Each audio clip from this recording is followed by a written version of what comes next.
Hello, everyone, and welcome to Now Spinning, the official podcast of the Lansing Community College Vinyl Record Club.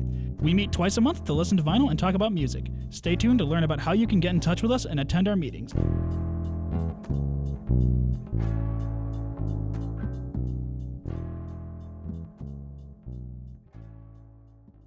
Hello, everybody, and welcome back to another episode of Now Spinning. I'm your host, Simon Medina, and with me today I have... Leo Ackerman. With Tyler Reck. And Jacob Zakvik. Before we get started, I want to say a very special welcome back to Leo. It's been a minute since we've had you on the show. Oh, it's been quite a minute. I've been on plenty of journey.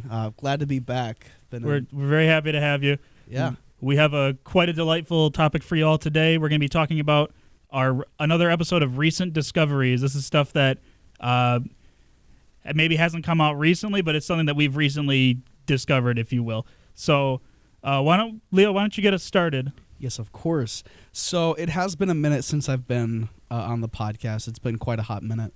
And in that time, I have completely fallen in love with samba music and everything to come out of like 60s Rio de Janeiro, specifically the work of Jorge Ben Jor, who is a brilliant composer, singer, every manner of thing you could be as a musician. I mean, he's just brilliant.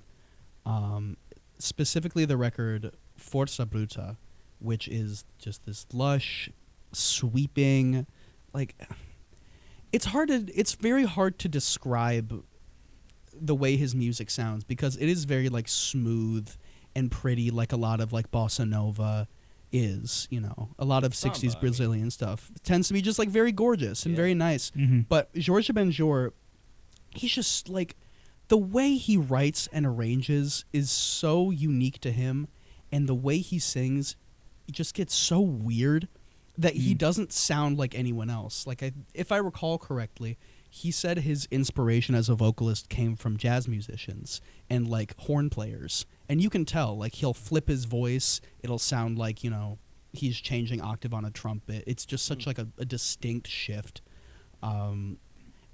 That's just for Força Bruta. And then we have Africa Brazil, which is like a funk album from him.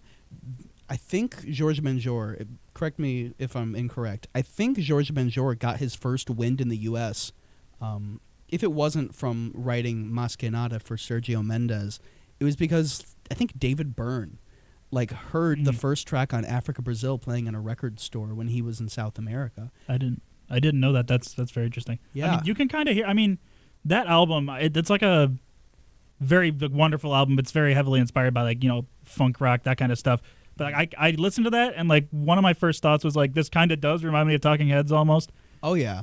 It's so, especially in like his vocalizations. Yeah. Like, I don't know. I feel like if someone who is a bit chiller were to hop on it, it would be a pleasant time. Mm-hmm. But he's so eccentric on the mic, and like the topics he covers are just so out there. I mean, he has this record called A Tábua de Esmeralda, and the entire record is, okay, so what if I got really into alchemy, and I got really into like how alchemy related to Christianity? Then on the next record, on the next record, Força Bruta, it's all about, you know, these like subtle jabs at the Brazilian dictatorship and love and loss and all that stuff. Then on Africa Brazil, it's I love soccer so much. Like, how Brazilian. It's so fun. Everything he does is a delight. I can't really describe the sound. It's dance music at its core. The best way to listen to it is to feel it and to just throw it on and enjoy your time with it, and to also look close into his guitar playing, because I feel honestly like he's kind of like a George Harrison in a way, not in terms of like the way he sounds or anything like that, but because his guitar parts suit the song so well that you don't even think twice about like how hard they might be to play or like how odd they might sound in the context of another track. He just fits everything so perfectly, and I could gush about him forever and ever. But I want to keep it brief, want to keep things very mindful. So Jorge Ben Jor, love you to death. Thank you so much. I've been listening to like just his music for the past like 6 months. Yeah, that's about what I have to say. Let's get him on the show. Yeah. Please, he's still kicking. Yeah. Okay, I guess it's my turn now. Well, I discovered this band is called Cactus. I saw the record one way or another in the dollar bin at FBC, and I thought, hey, that cover looks cool. I'm That's- gonna buy those- that. Those are some of the best finds, though. Absolutely. Is the And- cool cover dollar bins. And it's like, in my mind, I thought it would, because there was like a bit of psychedelic rock stuff in there, so I thought it was just another psychedelic rock thing. But no, it's like this hard rock, kind of like bluesy, boogie-ish stuff. Okay. There's a song I'd have to see on the album. Is something boogie. Big Mama Boogie Parts 1 and 2 is a song on there. And there's a cover of Long Tall Sally that's like it's crazy. It's like loud, At least I think it's loud, in terms of what loud is. But looking at like backstory and stuff of the band, it's a super group, which I didn't really think it was a super group. It consists of people from Vanilla Fudge and Mitch Riders, Detroit Wheels, and the Amboy Dukes. But Wow. I believe you. I don't know that. I'll take your word for it. I haven't heard any of them. Yeah, but apparently the original plan was to have Tim Bogert and Carmen Epice, who are two members of the band, obviously, join Jeff Beck and Rod Stewart. But Jeff Beck couldn't because he had a motorcycle accident. Ooh. And then Rod Stewart joined the revamped Small Faces, the band The Faces, and That Sly Dog. yeah. That Sly Dog Rod Rod His Stewart. career is so bizarre. I love Rod. Sorry, I don't mean to sidetrack. I love Rod Stewart. He's so funny. Sorry. yeah, Thinking about him. yeah, I think I have a 45 of Rod Stewart's, I believe. I think maybe, I don't know, You've got a lot. maybe. Yeah, you've a got- lot than anybody else does. Yeah, at least in terms of 45s. My dad has more records than I do. You've got a very impressive 45 collection, though. I've got to Yeah. say that. I mean, A I've lot got of gems. I've got a shoebox full of 45s that I've labeled 60s hippie 45s because they're all like Summer of Love, psychedelic sort of stuff. But anyway, Cactus, go check them out. I'll probably bring them in sometime this summer, and then once I plan on going to Arizona to visit my mom, then I'll probably bring it out there because I think it's kind of suited to have an album by Cactus in a place where Yes, If of you course. could- You could literally That run makes into a sense. cactus. That makes a lot of Yeah. sense. all right, that's all about I have to speak of them. If you That's wanted to go, cool. Jacob. Yeah, sure. Thanks. So I been listening to a lot of 88.9, the Impact. Our friends over at MSU. Yes, of course. Leo, I gotta say, you guys are doing a great job. Thank you so much. Sure, lots of repeats, but I'm constantly hearing new music on there, and it's so great. And I'm disappointed because my house is at the very limit of the Oh. range. Oh, But man. I could basically the entire car ride home. I got it. And then just past that, it crosses over into a classical station, Blue Lake Radio. So That's delightful. great. Yeah. The crossover is brilliant. But yeah, so I heard on the station recently a song by Jessica Pratt, Yes, of course. and it sounds like you guys were for the most part familiar. I had never heard. Well, what song of was it, Jessica if you don't Pratt. mind me asking? It was so the first one off the most recent album, Life Is. Mm-hmm. And I just heard this and I was like, oh, gorgeous. Just beautiful and so chill and relaxing. And I'm constantly bringing stuff in here and talking about stuff that's very high energy, but I love super chill music. I listen to music every night before bed. I fall asleep to music. I have speakers set up under my bed so that it like reverberates through the bed so I can listen to the music in like the most chill way possible. And this is an immediate. So the album. What is the album called? Here in the Pitch. Yes. Great album. Great came album. out in 2024. Again, I missed it. I didn't know about this. Apparently, she's been around for like 12 or so years. But yeah, I thought that like, oh, this is instantly going to be a before bed album, and like, some people think of like, oh, sleepy, boring. No, that's outrageous.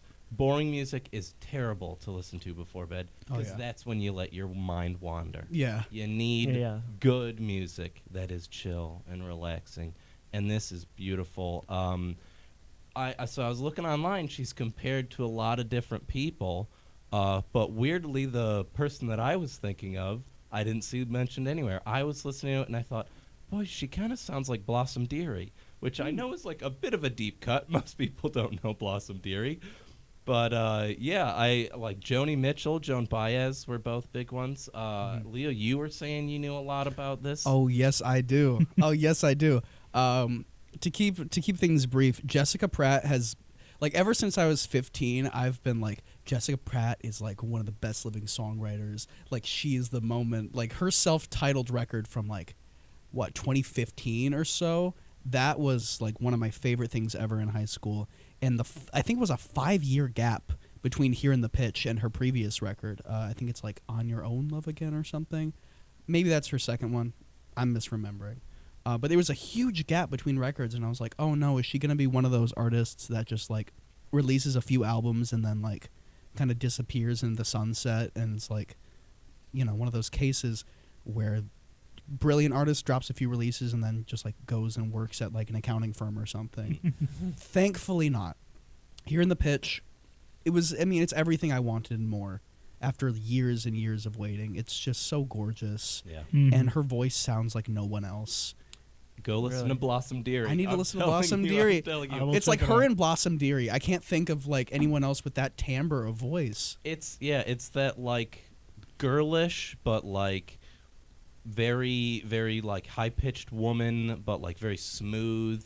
You know what I mean? It's a mature sounding girlish voice, if that makes any sense. I don't know. It sounds manipulated by tape almost, but that's just how she sounds. Yeah. Like, it sounds like you kind of like sped her up a little bit and like kind of like a very speed thing, but she just sounds like that all the time. I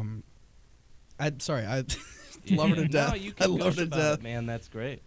And great for it being on the Impacts because I'm very glad to have found it. It's a really good one. I'll have to check her out. I've definitely heard of her before, probably from people talking about her. I think I've brought her into the club. Really? Have you? Yeah, I think I have. That's Okay. probably where I heard it then. If you brought her into the club, because I know most of the stuff I get from the club and stuff. But I've got some stuff I play before bed and stuff, and I wouldn't mind having a little more. No, nice. Very nice. It's a very brief 27-minute record, so if you just want to throw it on and then listen to something, it's perfect for that. Very good. It's your turn. Oh no, here we It's go. your turn. So apologies in advance. I'm probably going to pronounce some of these words wrong, but I have been obsessed with this album that I just heard this last week, and I haven't stopped listening to it since it came out. And it's an album called El Hombre y las Ganas de Comer, which is a Midwest emo album from Chile, which I didn't know they had that there. It's really kind of, I don't know if it's exciting or like a little disturbing that the specific brand of despair that makes Midwest emo is global now. But listen, man, unfortunately, despair exists around the world. At least we dude. get bangers out of it because this is a... Being a moody teenager exists around the world. That But is a part of the human condition. But the Midwestern experience, I didn't realize that was getting globalized now. That's kind of scary. Oh, man. Like, just anybody can sit in their garage looking out onto the driveway and play an acoustic guitar with their friends. Very true. Like, that's part of the Midwest emo experience. You know what I mean? And anybody could also sit in their bedroom by themselves and write despair. Very true. Very true. But this album, it's really fantastic. It's more on like the punk end of like the Midwest emo spectrum. I know it goes from being like more like quiet, like thoughtful stuff to just being like all out angry punk music. Definitely that going on. Sure, yeah. The album is actually 2 bands, not just one. It's one band's called La Estrategia de Caracol, which means Strategy of the Snail, which is a kind of awesome band name, and then the Cámara Chilena de la Destruction, which means the Chilean Chamber of Destruction, which is also kind of awesome. Yeah, I like those are cool names. That is kind of awesome. Yeah, and these 2 bands, I think they complement each other perfectly. The Strategy of the Snail, they're a lot more like musically like aggressive as far as like the vocals go because they're screaming a lot, while the other band it's less. They're both like intense musically, but like the other band's a lot more restrained vocally, if that makes sense. Mm-hmm. But overall, though, the energy throughout it is just incredible, especially like with all great Midwest emo albums, the bits where it slows down into like the atmospheric, guitar playing. It contrasts so well with the aggressive punk stuff before it. But it's just a really great listening experience. I highly recommend it. This band, though, it's part of like a larger scene of Chilean indie music that's been coming out recently. There's a lot of other bands that are coming out, like the big ones like Candelabro and Asia Menor and Niños del Cerro. Those are 3 big ones I've heard of, but it's a really interesting scene. I highly advise looking into it if you're a fan of like indie music in general. They're just going all over the place with it. Oh, absolutely. Please go ahead. And doing new things, but in sort of the classic style. Oh, definitely. So I listened to this one. You sent it to us, and I listened to this one, and I was like, boy, like they nailed it. It is the exact sound, but as I kept listening to it, I was like, no, there are unique elements to this. Mm-hmm. You know what I mean? It isn't just somebody making the same thing that I heard 10 years ago. Exactly. And it is very impressive that these bands that manage to continue to iterate on similar ideas, but still like experiment with it, and I think that's part of what makes it so fun. Oh, very true. South American, like honestly, Latin American indie music lately has just been incredible. Yeah, very good. Like stuff coming out of Brazil, consistently great. Brazil has always had good music come out of it. But Argentina, Chile, I've been listening Guatemala. to a Colombian punk band recently. They're pretty good. A Mexican shoegaze band. Oh my God, yeah. Oh man, and it's just like, oh baby, just because you don't expect it to be, anything different. You know what I mean? There's so much of shoegaze and punk, obviously, that has seemed tread over. Like, oh, we've heard all this before. But like I said, they continue to iterate on it in new experimental ways that are just so exciting. Exactly. If you like shoegaze and you're into mixing that with Latin American music, I think you would really like Antropoceno, which is this Brazilian samba shoegaze act that is very environmentalist. It's all about it's all about global warming and how that's affecting South America. And mixing the heavy samba grooves with the nasty spacious guitar. I think you'd really like that. Did they play at the last COP? I'm not sure if they did. No, I'm not sure. Just to be clear, COP is a environmentalist conference, not a music conference. But anyway. Yeah. One last thing before we move on, I want to also mention that this band was featured on a compilation that's called Latin American Football that features songs by all sorts of different Midwest emo bands from across all of Latin America. I have to check that out next, but I had to mention that album title. That's the greatest title I've heard in my life, possibly. Yeah, that's brilliant. But moving on along, Leo, what else do you have for us? We got time for some more quick we've got some time. Yeah. Oh, Lordy. Oh, Real wow. quick. I got to think of some other recent discoveries. You know what? We'll get a bit basic with it. So lately, I've been reckoning with something, and that is my lack of knowledge of 2000s R&B and pop music. Okay. What, really? Yes. Like T.I. and... No, I'm talking Nelly Furtado, I'm talking early geez. Beyonce, I'm talking Khalees, I'm talking Brandy, especially. And I want to talk about the last discovery that I've had recently. This is from an artist who isn't necessarily from the 2000s, but managed to stay relevant into it. Janet Jackson's All For You. Oh, okay. Okay. Her album, All For You, is such a delight.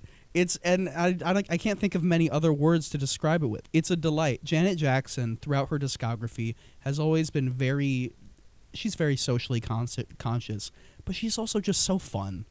You can always throw her on and have a good time. And All For You is kind of the victory lap that came out after The Velvet Rope in the late 90s. Whereas The Velvet Rope came out, when she was going through a breakdown and she was having a lot of emotional turmoil. All For You is her going, I'm Janet Jackson and everyone loves me and I'm going to make a ton of good songs. And then she did. And it's just great. A few highlights are the song Come On Get Up, which is very house influenced. Ooh. Very bouncy, very sweet. Her vocals mature on All For You quite a bit. I think once she got into her 30s, her voice just settled very nicely. It's so smooth. And the 2000s production has aged really gracefully, honestly. I think once we get later into the aughts, a lot of R&B and pop starts becoming more grimy and dubsteppy, and that has not really stood the test of time as much, to me at least. But a lot of these smooth, like, I don't think there are any, like, Timbaland beats on the record, but, like, you know, the camp of, like, Timbaland and, like, the Neptunes. And I think his name is Darkchild, who worked on Full Moon by Brandy and Invincible by Michael Jackson, which is not a good album. But anyway, Come On Get Up is a great track, and the other highlight is Someone to Call My Lover, which is, I think it interpolates Je m'appelle Petit No. 1 from Eric Satie in the chorus. I love it to death. It's breezy, it's sweet, it's the perfect summer record. That's another one of my favorite before bed songs. You might enjoy Someone to Call My Lover. I'll have to check it out. Yeah, I really dig all that. I mean, as a kid, like, I remember distinctly hearing, like, rap and, like, R&B sort of stuff on the radio or on CDs that my dad and mom would burn. It was when it, like, properly entered the mainstream in a way that, like, it was super normal to listen to everywhere. You know what I mean? Like, you'd hear it at the mall. Yeah. Yeah. Because I have a 2000s childhood playlist that's got, like, a ton of, like, R&B and, you know, like, stuff that you would have heard if you were a child in, like, the 2000s or something like that. Or maybe, like, you know, early Gen Z, I should say, you know, when we were kind of like little babies and children and stuff like that. Maybe I'm back in the day. Wow. Yeah. Leo, I am glad you're getting into early 2000s R&B. Really, I am. That's delightful. Brandy's incredible. She's been great lately. Yeah. I guess that means it's my turn. I do think it is. I think it is. Could be. I discovered this band like a few weeks ago. It's called the French band called the Dynamite Shakers. They just released an EP last Wednesday. They're like kind of like punky, like post-punk, I guess. Kind of garage rock. It's pretty cool, I think. Like, I can't really describe it too good because they're speaking French. The only French music I really know of is like Francois Hardy and like, you know, Doug Kershaw's Cajun French music. But I guess their newest EP Cinema. I mean, Cinema's good. It's all good. Cinema is pretty standout. 6H10 is pretty standout too. Other than that, I would just say go give them a listen. All right. Yeah. I will check it out. What they called again? The Dynamite Shakers. Excellent. See, here's what they're kind of. Show it to the camera. Make them zoom in on it. Yeah, good luck with that. It's your turn, Jacob. It's your turn. Sure. I've also got a bit of a punk band. So the Good Flying Birds released an album last year. I had never heard of them. I missed it when it was released. I don't even know when it was released. I just know it came out last year. Tallulah's Tapes. And this is another one that it gets played on 88.9 all the time. And I was like, this is some good stuff. It is like, it's very punk in its like feel, but I wouldn't necessarily say like in its sound. It's maybe more of like a jangle punk or like a jangly pop. Okay. Sort of thing. It kind of, this is not a very great comparison, but it reminds me in some ways of the sounds of the Bug Club, which is another band I just adore right now. But yeah, a lot of the songs I heard on the radio, you kind of got this vibe of like, they're kind of goofing a little bit, but they're making really good music. When you listen to the whole album, like every song has a goofy thing in between it. And you're like, oh no, this is a having fun punk album, a bit of a stick it to the man punk album. I believe in their Spotify description, they dunk on Spotify a little bit, which is that's awesome. Yeah. But maybe just take your music off of it entirely. But like for a new band, you can't You can't risk it, man. You got to have the exposure. Oh yeah. But I've been listening to this a lot. And I noticed that in my like Shazam playlist of all the songs where it sounds like there's like 3 or 4 songs by this one band in here. Like I gotta go listen to this. And instantly I was like, oh yeah, I should have been listening to this. Yeah. The whole time. I mean, it was a great one. Guys, very go good. listen to Yeah. Impact 89 FM. Not to promo it. Yeah, Not to promo my job, but please go listen to Impact 89 They FM. You'll do hear so great. much good They music. do great. Go listen to listen to the Yeah. LCC station for the podcasts. 89.7 WLNZ. No. Oh yeah. You're for Yeah, for us, for LCC Connect. I think we play on Sundays, right? I thought it was That's very possible. Saturdays. Oh Maybe no, it's we like don't the know. We weekend. don't know. I'm sorry. That's all right. Don't worry about it. They'll Yeah. let you know in the description, maybe. Yes, they will. Yes, they will. Yes, they It's will. all online. I'll be honest. I listen to 88.9 on the radio. I listen to the LCC podcasts online. Like it's 2026, man. I listen to podcasts online. But yeah, it's cool. Very I cool. think- Very cool podcast, I think. But I do think that does wrap it up. Just about wrap it up for today, though. I don't know how I can segue into the ending better than we just did, talking about how you can find all this online, which you can. You can check out our website too. That will have all of our past playlists, past podcast episodes, information about future meeting dates. By the time this comes out, we'll probably have a couple summer meetings on there, so you can check that out and see how you can attend. Bring your music, whether you literally have no vinyl at all or you're a big vinyl head, come on in. We appreciate everybody who's willing to hear music they wouldn't normally listen to. That's our only rule, is you have to be willing to hear stuff you wouldn't normally listen to. But yeah, come check it out. Thank you all for tuning in. We'll see you next time. Bye-bye. Bye-bye. Love you guys. Love you. Bye-bye. Goodbye.